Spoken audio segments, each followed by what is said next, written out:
Well, it is Wednesday, and that of course means the internet is for porn. The internet is for porn. No, that's something different. That's something different entirely. And if you know that reference, without looking it up, if you know that reference, go ahead and award yourself 7.5 Bob points to use however you like. Yeah. That's not very many. You don't know. You don't know how much Bob points go for these days. Fine. 8 whole Bob points to use however you like. No blackout dates, no restrictions. Whatever you want to do with those 8 Bob points. If you know that reference without looking it up. Additional thoughts. Because the internet. Where to begin? I've got some notes. I guess I'll start with the videos. I watched all the 4 videos. Worst Guys, Oakland, Sweatpants, 3005. And I watched them in order. And I didn't get it. And the reason why was because on the video for Worst Guys, I missed that 1 second where Donald's walking off and he's got that cut on his leg. I missed that. I was watching the video and I was like, okay. They're out surfing and stuff. Okay, whatever. Didn't really think much of it. And then I went into the, let's see. I think Oakland was the 3rd one, right? Sweatpants is where he's in the, I can't remember the order. I think I have them written down in the order. The Oakland video, he's with the girl. They're in Maui. He's listening to the song, all this other stuff. And then he gets hit by the car and turns into an alien. And I was like, what is going on? And then Sweatpants, where he's in the diner and everybody's turning into him. And then 3005, where he's on the Ferris wheel and he's got no emotion and everything's burning in the background. So as I watched different videos that were breaking down the album, breaking down the screenplay, breaking down the videos, I guess the general consensus is that it's some sort of alien virus that's spreading around, like he gets infected and he's spreading the infection and all this other shit. Anyway, kind of weird. I did not read the screenplay. And the reason why I did not read the screenplay is because I watched two or three fairly long YouTube videos that really broke down the album and got into the meat of what was going on with the screenplay and the short film and the videos and the album. And pretty much all of the YouTube videos said, yeah, the screenplay isn't really that great. Like, it's fine. But in terms of like a screenplay, it's kind of half screenplay, half just kind of stream of thought, diary entry type stuff. And I was disappointed to learn that the story that exists within the screenplay and that kind of flows through the album, I shouldn't say I was disappointed. I was misunderstanding what this album was actually about when I went into it. I thought it was going to be kind of the influence of the internet on people, but really, because the internet, from what I understand now, it's more of this album was released and created in the way that it was because of the internet, in that you couldn't do something like this without the internet. You know, you couldn't have these music videos and the short films and the screenplays and the websites and the guy decoding the website to get the hidden track and like all this crazy stuff, right? Like, you could not do that without the internet. So I had a misconception going into it, what it was about. And then I was also a little bummed that I guess the story itself is just kind of weird. Not that that's a problem, but again, I came into it with an idea, an impression from what people had said. And so when it wasn't that, I was like, oh.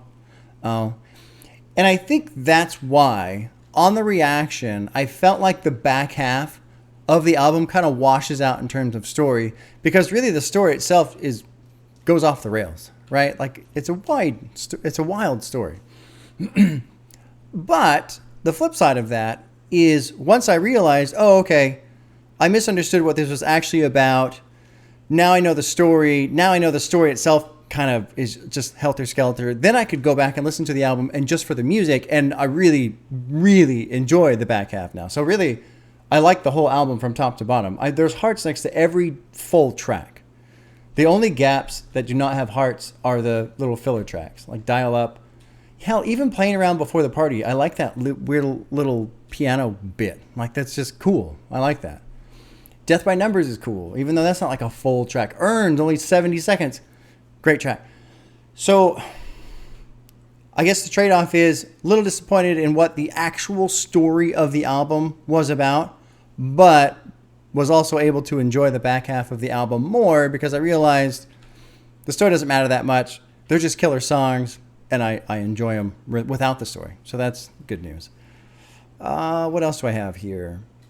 I did see the all the pictures of the things like Donald Glover had written out like on the hotel notepad or something like that. Just pages and pages of like these fears and concerns that he had, which gives me a lot more respect for the album in terms of I feel like this was just an epic version of like self-therapy for Donald Glover.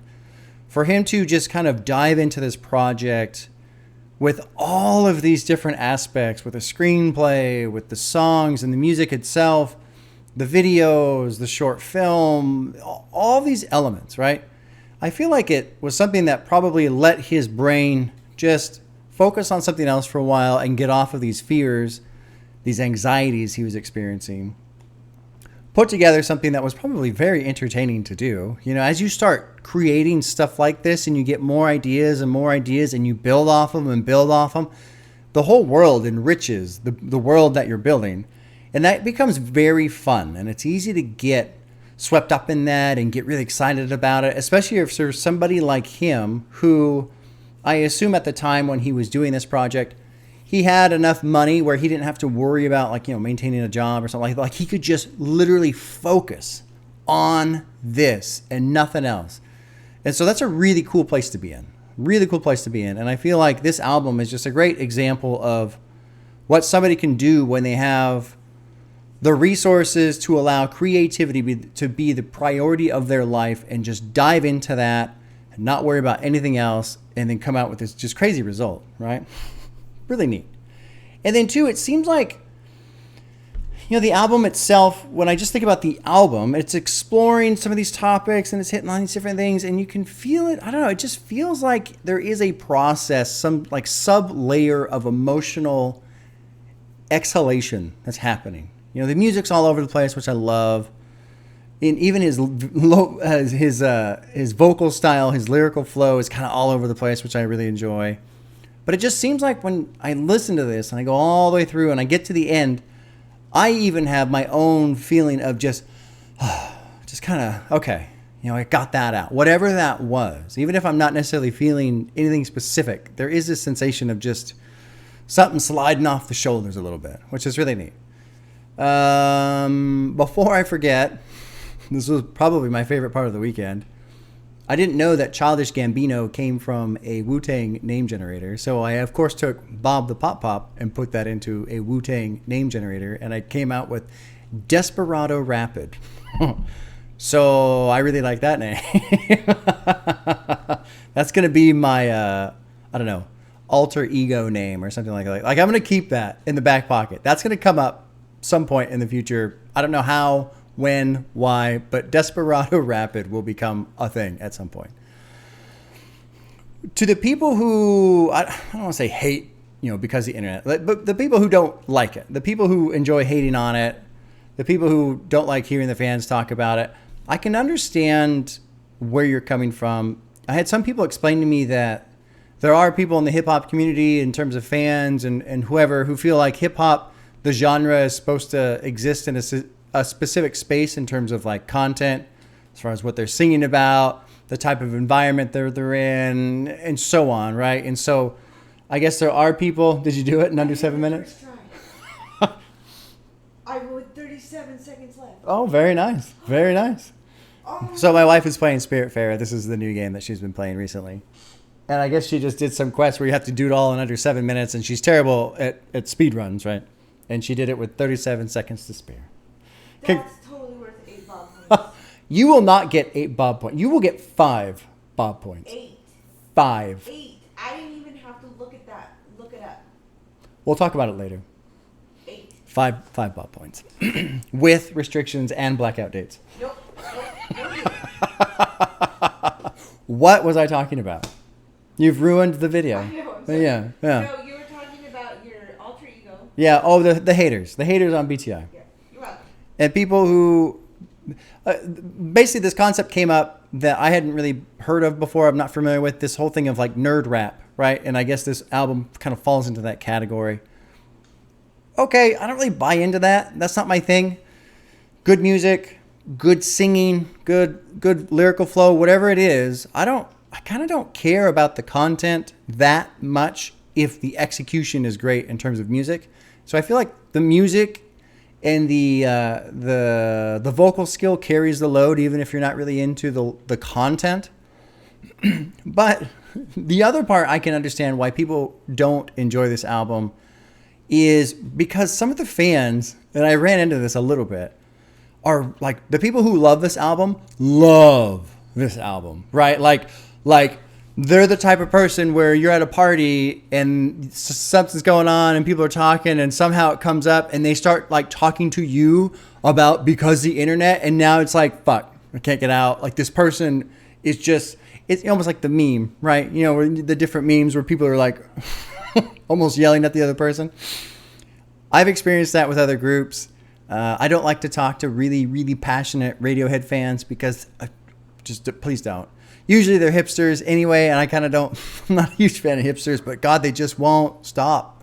They won't stop. And the same thing too with Tool fans. One of the jokes I like to say is how I'm a recovered Tool fan. But I mean, there are fan bases out there, right? They're just so intense.